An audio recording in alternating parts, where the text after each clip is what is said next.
mapnya. Makasih ya. Jadi ini ya di repositori Kemendikbud saat itu dan sekarang Kemendiknas itu ada layanan, e-layanan, elektronik layanan, panduan penggunaan e-layanan, penyetaraan ijazah. Dan itu sekarang masih bisa kita akses ya. Repositori Kemendikbud Go ID, di situ penyetaraan ijazah. Sekretariat Direktorat Jenderal Pendidikan Dasar dan Menengah Kemendikbud. HTTP ya.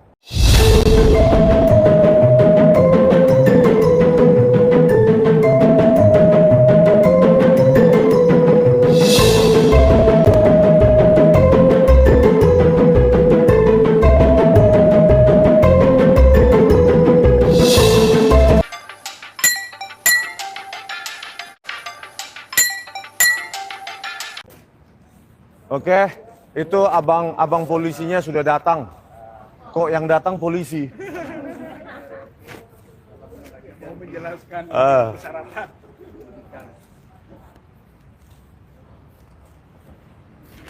Gimana bang? Mau mengamankan kami ya?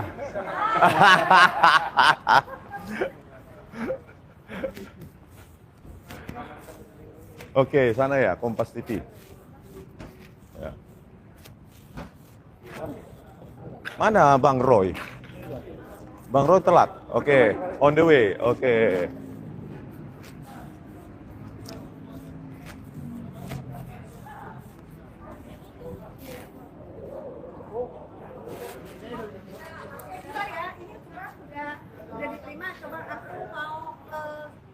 Dalam Oke. dulu ya.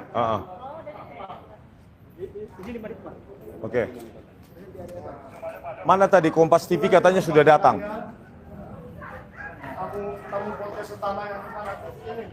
Oh, oke. Kita kasih pengantar dulu di sini ya. Oke. Ini surat kami kemarin tanggal 10. Tanggal berapa itu? 2 minggu yang lalu. Senin 2 minggu yang lalu ya. Sekarang.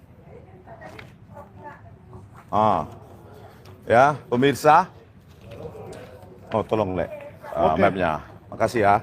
Jadi ini ya di repositori Kemendikbud saat itu dan sekarang Kemendiknas itu ada layanan, e-layanan, elektronik layanan, panduan penggunaan e-layanan, penyetaraan ijazah. Dan itu sekarang masih bisa kita akses ya. Repositori Kemendikbud Go ID, di situ penyetaraan ijazah. Sekretariat Direktorat Jenderal Pendidikan Dasar dan Menengah Kemendikbud. HTTP ya layanan.dikdasmen.kemendikbud.go.id. Di sini bisa Nah, ini secara online untuk melakukan penyetaraan ijazah baik SD, SMP, SMA ya. Nah, di situ nah ini panduan untuk menguploadnya di layanan. Terus di situ pada PDF yang kita dapatkan ya. Bentar.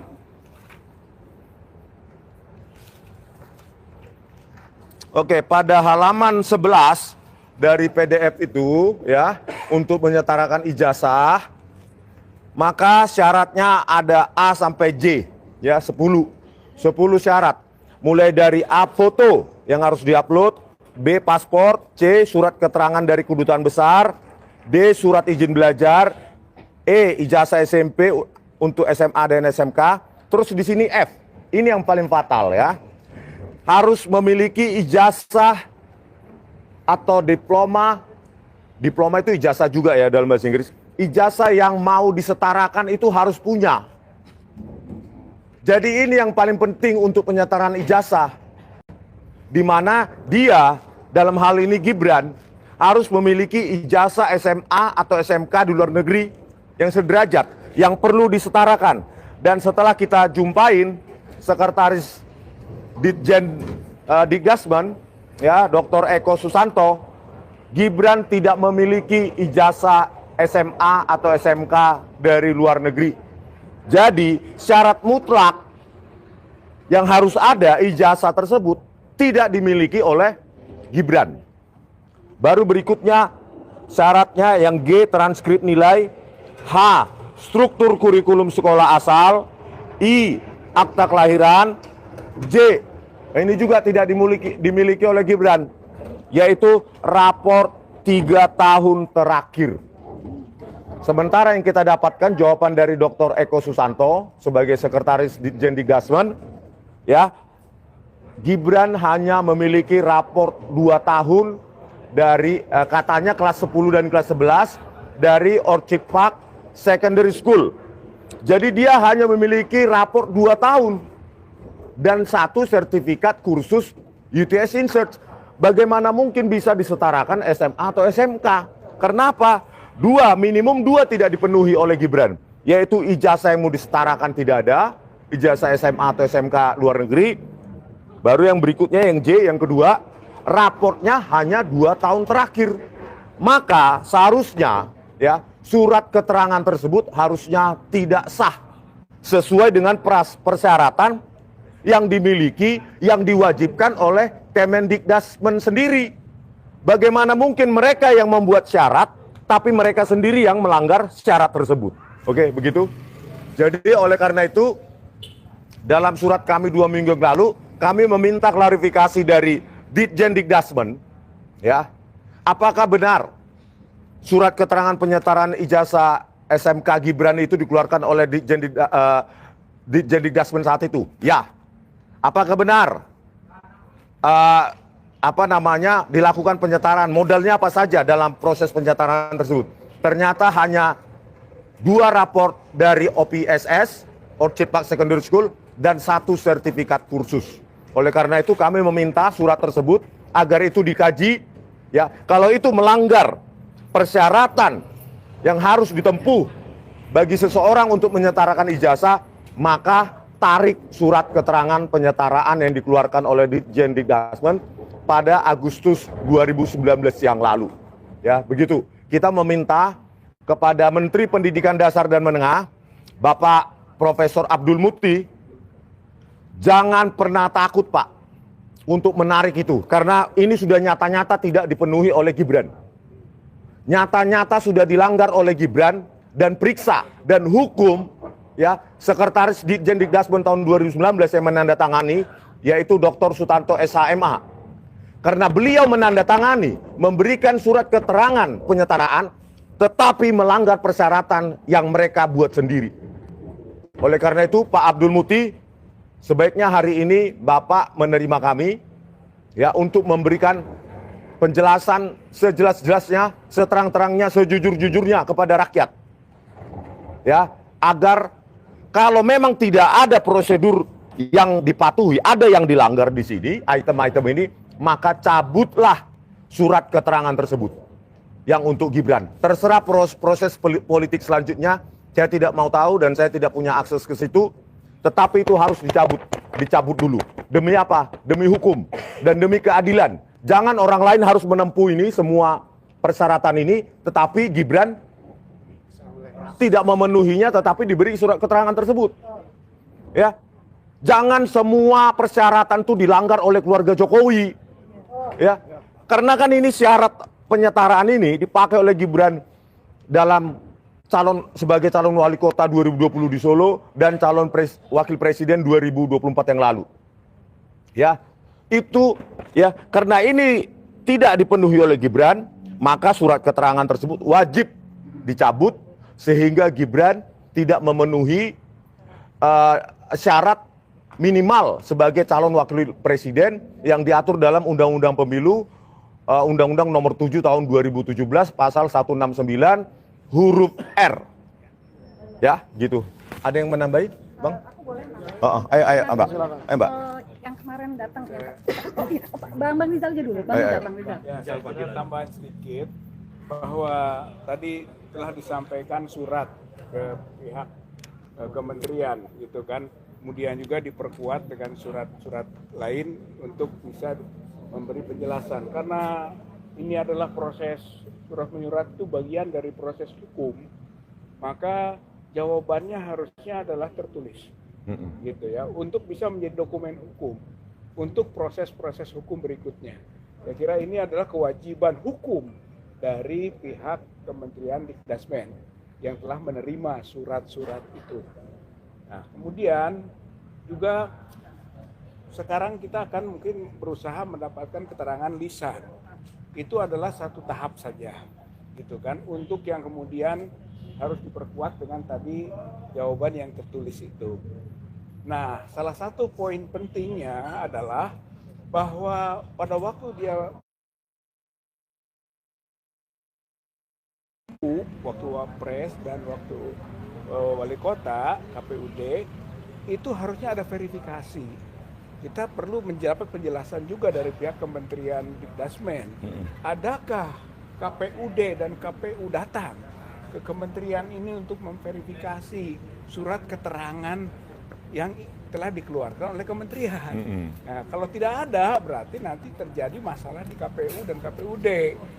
Bisa saja karena untuk klarifikasi itu, untuk verifikasi itu ada dananya, gitu kan. Maka kalau tidak dilakukan, itu menjadi persoalan, gitu. Serius juga bagi KPU dan KPUD. Dan yang ketiga, menurut saya tadi, kalau upayanya cabut, gitu kan, batalkan, gitu kan, itu harus dilakukan oleh pihak Kementerian Dikdasmen ini ketika memang konten itu tidak sesuai dengan fakta dan keharusan persyaratan yang dibuat oleh kementerian sendiri, gitu kan, maka cabut. Tapi bisa saja itu kita jadi punya modal sekarang untuk membuat surat lagi pohon dicabut, gitu. Karena memang itu poin penting juga, gitu kan, pada ujungnya, karena itu menyangkut konsekuensi hukum. Nah, ketika kita mohon dicabut, kemudian dicabut dan dibatalkan, hancurlah Gibran, gitu kan, sebagai wapres maupun juga nanti pertanggungjawabannya sebagai wali kota. Saya kira ini tambahan sedikit saja, Bang. Oke, Mbak Menu. Ya. Mbak Menu dulu. Oke. Assalamualaikum warahmatullahi wabarakatuh. Saya mungkin ini adalah wakil dari Mahma ya. Dan kami sudah mengikuti prosedur, yaitu 2 minggu yang lalu kami sudah menyurati Pak Menteri untuk menerima kami. Karena begini, saya sebagai rakyat Indonesia, saya berhak tahu bagaimana kualitas pendidikan, kemampuan dari pemimpin kami. Gitu. Jadi saya sekarang ini sudah 2 minggu dari waktu yang dijanjikan dan kami juga sudah menerima tanda terimanya. Jadi hari ini kami datang sesuai prosedur ya, bukan sesuai prosedur dan bukan juga kami membuat-buat. Jadi sekali lagi Pak Menteri, kami menunggu. Saya ingin bertanya kepada Bapak, bagaimana kualitas dari Gibran? Itu aja dari saya. Mungkin teman saya ada yang mau nambahkan. Nanti. Oh, iya. Ayo, Bu Susi dulu. Assalamualaikum warahmatullahi wabarakatuh.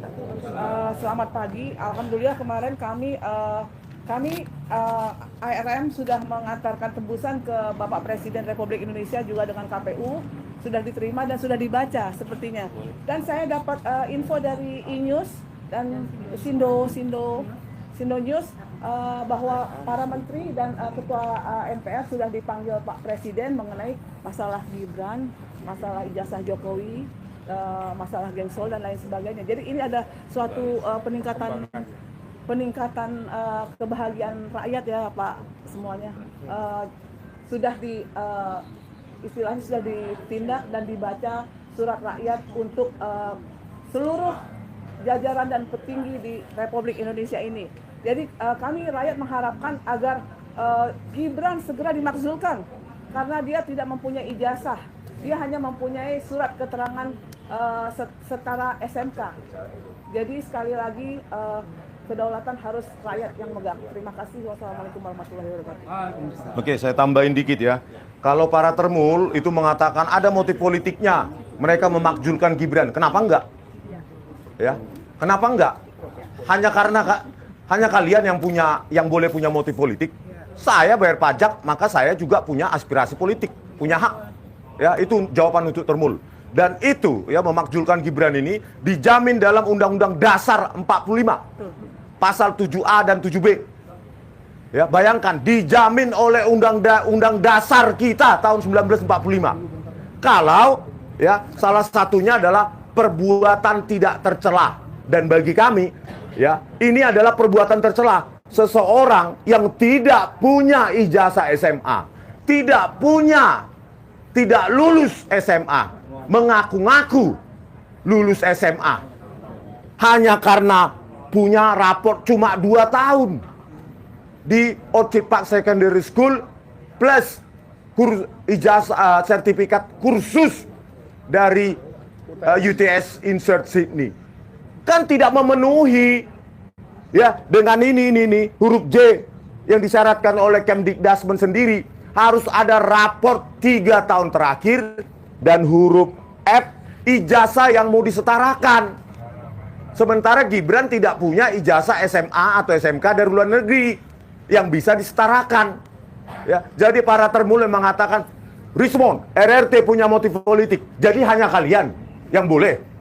Ya, hak politik kita sama-sama punya. Anda tidak bisa bungkam kami. Itu dijamin dalam Undang-Undang Dasar 45, pasal 7A dan 7B. Ya, baca itu. Oke, Pak. Sekarang Pak Roy. Oh, Michael. Ya, saya mau meluruskan aja. Tadi kan kawan-kawan mengatakan belum ada jawaban tertulis. Sebetulnya sudah pernah ada jawaban tertulis dari Kemendikdasmen, di mana Dr. Bonatua Silalahi rekan saya meminta salinan dari semua dokumen-dokumen yang disetarakan ini yang A sampai J ini diminta. Lalu pihak Kementerian Pendidikan Dasar dan Menengah, ini asli ya, langsung dari mereka ya, Kementerian Pendidikan Dasar dan Menengah, malah menjawab dengan sebuah formulir pernyataan pemohon informasi. Kemarin kita meminta data dari KPU RI, tidak dikasih beginian, KPU DKI tidak dikasih beginian, langsung ngasih ijazah. Tapi ini saya bacakan isinya ya, nama, alamat, nomor telepon dan seterusnya, menerangkan bahwa 1. Pemohon informasi bersedia untuk tidak memindahtangankan data atau informasi yang diberikan Kemendikdasmen pada pihak manapun. Berarti kalaupun dikasih harus dirahasiakan. 2. Pemohon informasi siap menerima sanksi apabila menyalahgunakan tujuan permohonan informasi. Jadi kita diancam akan dihukum kalau menyebarkan. 3. Pemohon informasi bersedia menandatangani di atas meterai sesuai ketentuan yang berlaku dan menerima segala konsekuensi. Nah, ini baru saya lihat 1 kali di Indonesia ini, bahwa ada kementerian diminta informasi dan memberikan formulir seperti ini. Coba ya Pak Abdul Muti, bahkan Pak Prabowo, tolong dong dilihat kementerian Anda ini bagaimana kacaunya memberikan formulir seperti ini.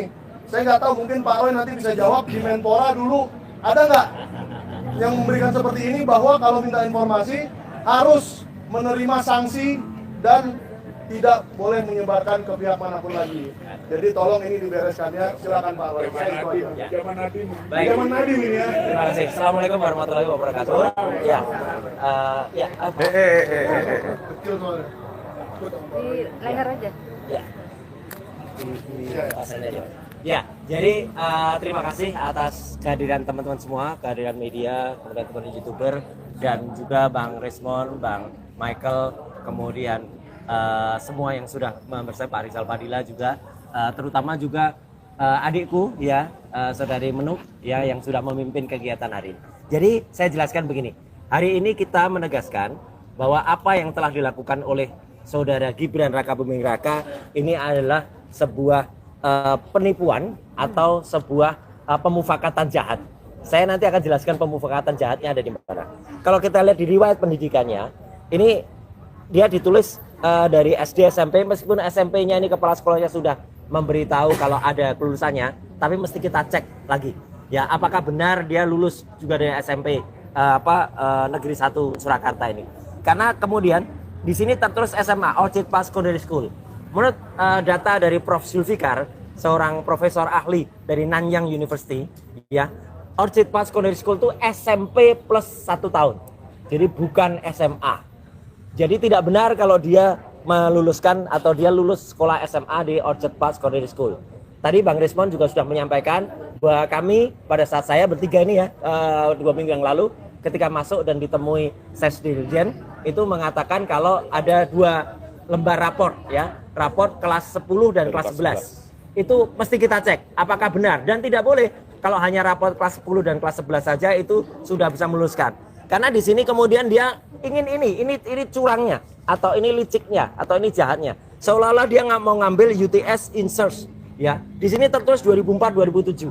Padahal dia hanya setahun terdaftarnya di kementerian. Bahkan menurut Pak Eko Susanto. bukan yang dari Australia, Pak Iksan. Oh, Pak Iksan. Pak Iksan Katende, ya, dia hanya 6 bulan dan tidak lulus. Ya, dia hanya masuk ke sana hanya 6 bulan dan tidak lulus. Kemudian baru ke MDIS. Saya tidak mempercayai statement MDIS. Karena apa? Karena MDIS itu rankingnya hanya ranking 46 dari 55 universitas yang ada di Singapura. Dan anak SMP saja bisa masuk sana asal punya duit. Ya, di MDIS itu sudah firm. Itu universitas swasta, ya, bukan negeri. Itu swasta, sejenis kayak Universitas Wira Swasta Indonesia milik Sylvester itu, yang sudah ditutup. Oh, yang ruko itu ya? Yang ruko, yang sudah ditutup. Dan ini satu lagi, ini adalah data penting di Kementerian Sekretariat Negara. Dia mencatatkan di Kementerian Sekretariat Negara, itu kalau dilihat di sini, 2004 sampai 2004 dia masih di OS 4, kemudian dia masuk ke MDIS dulu, baru masuk ke UTS. Loh, ini gimana? Negara punya data kok kebalik-balik. Ini mengesankan Gibran itu mengambil S2. Padahal jangankan S1, ya. S dung aja dia nggak ngambil, gitu. Mungkin dia S kopior ngambilnya. Nah, inilah surat yang dipertanyakan oleh Saudari Menu, kemudian Dr. Rismon dan kita semuanya yang ada di sini. Surat yang kemudian ini ada datanya, ya, kemudian syarat-syaratnya. Kenapa bisa terbit? Dia tidak lulus hanya 6 bulan di UTS, dan insya Allah saya belum tahu, saya belum akan bocorkan kapan. Saya nanti akan live dari UTS, dari Sydney. Ya, waktunya kapan nanti akan saya informasikan. Ya, dalam waktu dekat. Syarat-syaratnya Jangan itu bocorkan dulu, Pak. Jangan lupa ya, ada Ya, di sini. ini.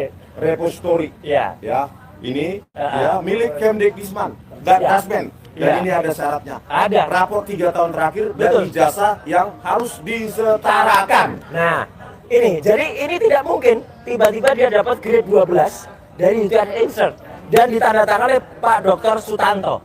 Saya coba ngecek Pak Dr. Sutanto sekarang posisinya apa? Sekarang posisinya sedang diperiksa KPK dalam kasus laptop. Wah, jadi clear kan? Jadi makin jelas ya. Dan ini ada yang aneh. Ini baru hari ini saya sampaikan. Jadi ternyata ada pemufakatan jahat yang dilakukan oleh KPU yang barusan mengeluarkan pada tahun 2003, minta tolong Mas Michael, ya. Jadi KPU itu mengeluarkan satu putusan peraturan KPU nomor, dengarkan baik-baik, nomor 19 tahun 2023 tentang pencalonan presiden dan wakil presiden. Pasal 18 ayat 3-nya. Logis gak? Atau wajar gak?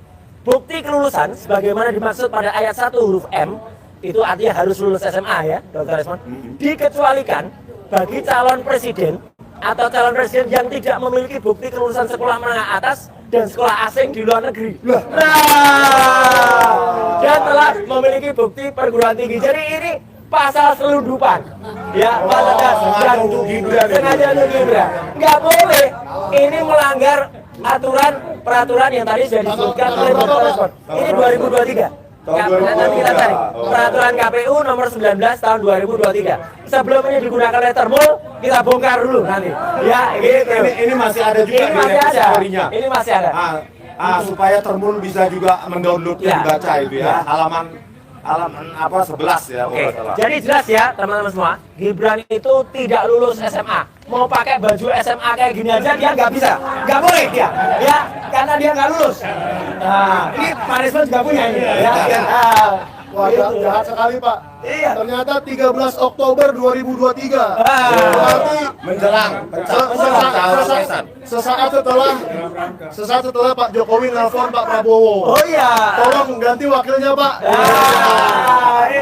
Jadi Ini ya, langsung jadi ditandatangani jangan, ya. barang. Jadi hari ini ya Iya. kita membongkar sebuah konspirasi, sebuah pemufakatan jahat pada peraturan KPU, ada kan? Ada, 13 Oktober. Ya, saya juga baru menemukan itu. Ya gitu. Jadi Allah Subhanahu wa taala itu Maha besar membuka kita semua. Jadi apa yang ditunjukkan Dr. Rismon, apa yang ditunjukkan Mas Michael, yang sudah disuarakan tadi oleh Pak Rizal Fadila, juga yang disuarakan oleh Mbak Menu dan kawan-kawan dan ibu-ibu semuanya, itu adalah anu kita semua. Pak Samsir juga tadi sudah mungkin bisa memberikan tambahan masukannya. Dan terima kasih Pak Agus. Nah itu kunci ya. Jangan disebutkan dulu kapan ke Sydney. Tapi udah firm. Ya siap. Ngomong-ngomong Hasyim Asyari ini sekarang di mana ya ketua KPU-nya ya? Kayaknya pakai kaos yang saya kemarin. Yang anjing bersila. Kena asusila. Ya, asusila. Hasyim Asyari. Iya, lah ya. Kena kasus asu.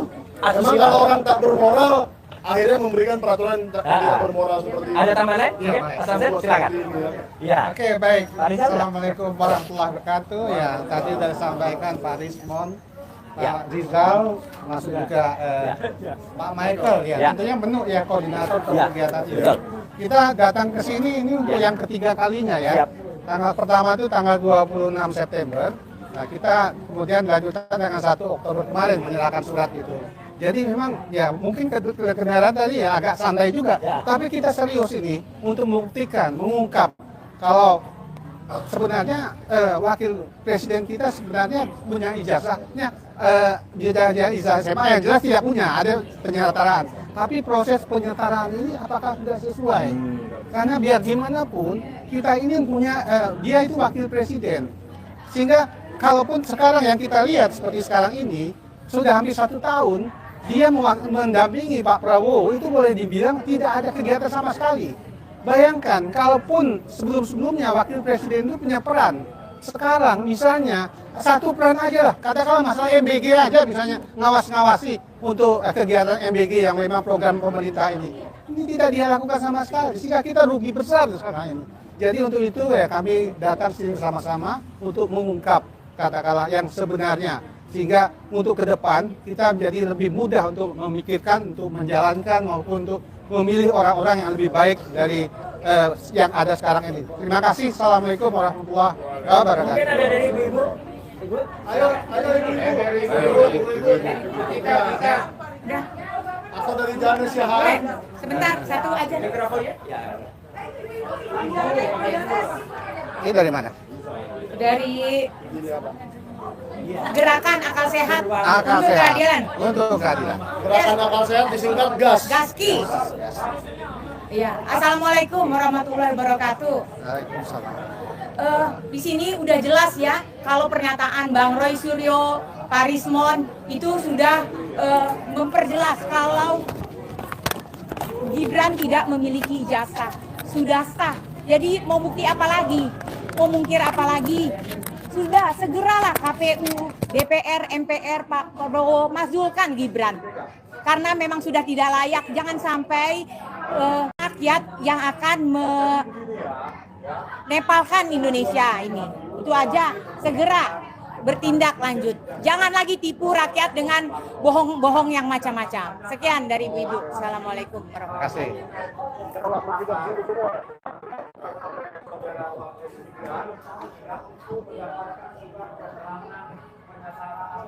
Ketemu di mana ya? Oh sering pastilah. Di ini apa media? Saya anak buahnya Bang Edi. Ya, pastilah, saya selalu sama Bang Edi kan. Iya makanya. Makanya saya lagi ingat-ingat ini. Karena baru nyampe, jadi belum fresh benar. Bang Samsul siapa yang kenal Bang Samsul? Enggak lah, kita kan penggembira aja. Kita sama abangnya sama lah, dampingi aja. Jangan sampai mereka ini disalahgunakan atau dimainkan orang gitu. Ibaratnya di pinggir-pinggir jurang. Iya. Yang kira-kira mau jatuh kita tinggal. Ya, iya. Atau malah ada yang nakalin kita ikut duluan, belum itu. Ayo. Di pinggir jurang. Iya. Panduan pergunakan di situ ada syarat ketat untuk menyetarakan ijazah, yaitu A sampai F. Beleng-beleng. Tungguin lama tadi. Tadi? Iya, saya agak telat saya. Jadi nggak nyicipi kopi underground tadi. Malah saya nyari underground itu di mana. Tadi lama ya. Saya kira undermade tadi. Kopinya Tadi mereka. Iya. oh bukan. MK emang jadi. Hah? MK emang jadi. Tadi itu kita janjian. Di sini sama di sini. Apa underground yang mana? underground yang Bukan underground itu nama kafenya Kafenya. Dog and Life. Sebetulnya jadi underground itu di bawah doang. Maaf ya. Ya, ini underground cafe. Iya, underground cafe. Gimana? Kan tanya Dia sama nggak punya dua petugas saya tanya. Dia nggak punya ruangan, punyanya tanah. Dia biasa di luar negeri, jadi underground cafe gitu. Sebenarnya sekarang ini udah mulai direncanakan untuk demo ke Istana Wakil Presiden. Pak kok kita sama ya Pak ya? Ah, kita memang banyak sama dong. Hobinya juga. Udah pasti keringetan. Pak Samsir, itu memang rencana aku. Aku bilang gini, kalau kita mau aksi itu jangan cuma masa banyak, tapi kita harus show off gitu loh. Bener tuh. Jadi berani nggak? Tadi bilang sama Pak Bang, berani nggak? Kita ke Kemendikbud minggu depan ya, KPU, kemudian langsung ke Istana Presiden, begitu dong? Itu gitu. Ya, itu boleh kalau ikut prosedur. Sekarang kan ini kan udah kelihatan mulai terbuka. Kita datang ke Langsung Istana aja. Wakil Presiden, Anda mundur. Oh ya, oke. Oh ya, siap. Kalian siap. benar. Oh iya. Oh jadi langsung aja Kita ya. langsung ke sana. Ya, Boleh langsung jalannya aja. beda-beda, Oh, Bang. ya. Anda mundur. Iya, oke. Siap.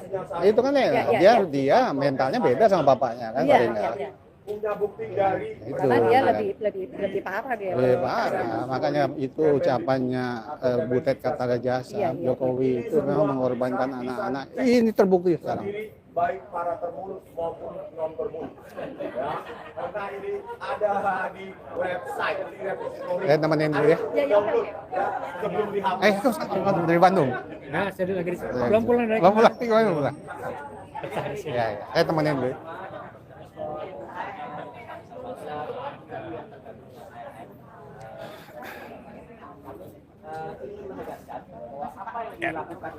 Biar aja. Ini adalah sebuah pemufakatan jahat ya instansi Ya, temenin. yang terkait Temenin.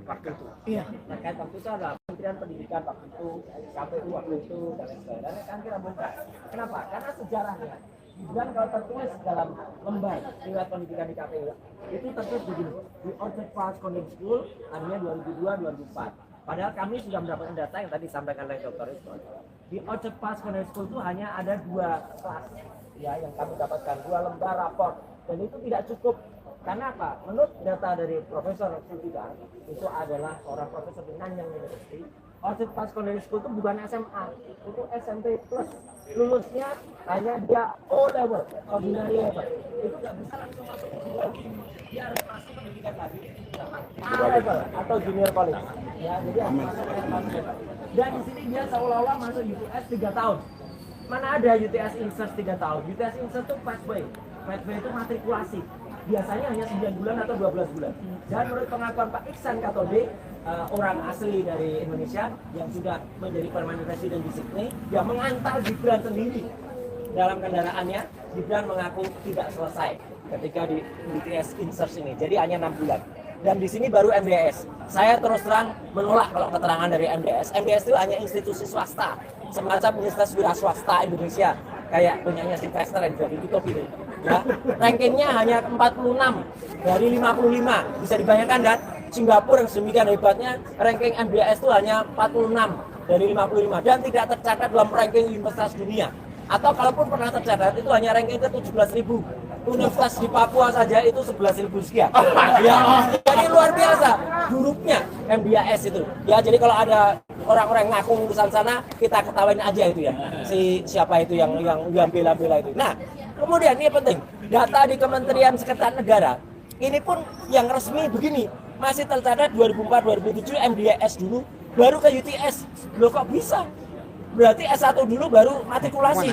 Nah ini kan kebalik-balik, salah dong. Artinya ini ada pengingkaran atau ada kepalsuan atau ada kebohongan. Nah ini yang paling penting, yang tadi disampaikan oleh Dr. Ismail. Pak Dr. Sutanto itu ada di sini. Nah ini penandatangan surat yang menyatakan penyetaraan dan ini bukan surat penyetaraan. Surat penyetaraan harusnya berbunyi surat keputusan, menimbang dan lain sebagainya, memperhatikan dan lain sebagainya. Ini hanya surat keterangan nomor 9149 garis miring bla bla bla bla menyatakan telah menyelesaikan Gibran ini pendidikan grade 12 di UTS Insert. Mana ada pendidikan 6 bulan tidak lulus bisa selesai grade 12. Ya, ini palsu ini. Artinya ini yang kami mohonkan kepada Menteri Pendidikan Dasar Menengah, Prof. Abdul Mukti, untuk mencabut surat ini. Kalau dicabut surat ini, berarti apa? Dia layak untuk kemudian disahkan, untuk dimakzulkan, karena apa? Gibran tidak memenuhi syarat lagi. Ya, dan ini yang penting. Kami hari ini bersama-sama membongkar pemufakatan jahat lagi yang dilakukan oleh KPU pada saat mendaftarkan Gibran. Karena ada keterangan atau ada peraturan yang dibuat oleh KPU, peraturan KPU nomor 19 tahun 2023 tentang pencalonan peserta pemilihan umum presiden dan wakil presiden. Ini benar-benar tidak wajar di syarat ini, karena syarat ini berbunyi pasal 18 ayat 3. Bukti kelulusan sebagaimana dimaksud pada ayat 1 huruf M, itu bukti kelulusan itu harusnya adalah syarat mendapatkan SMA sederajat. Dikecualikan bagi calon presiden atau calon presiden yang tidak memiliki bukti kelulusan sekolah menengah atas dari sekolah asing di luar negeri. Kok bisa tiba-tiba ada aturan yang sangat diskriminatif semacam ini?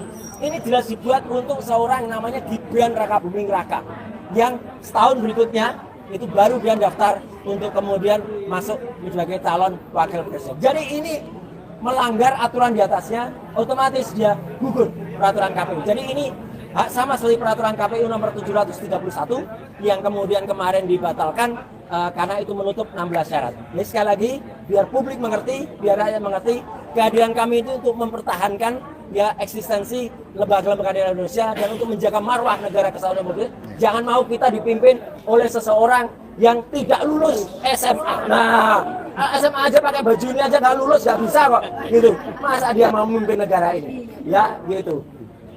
Ojo senggol ijazah sarjana, jangan sampai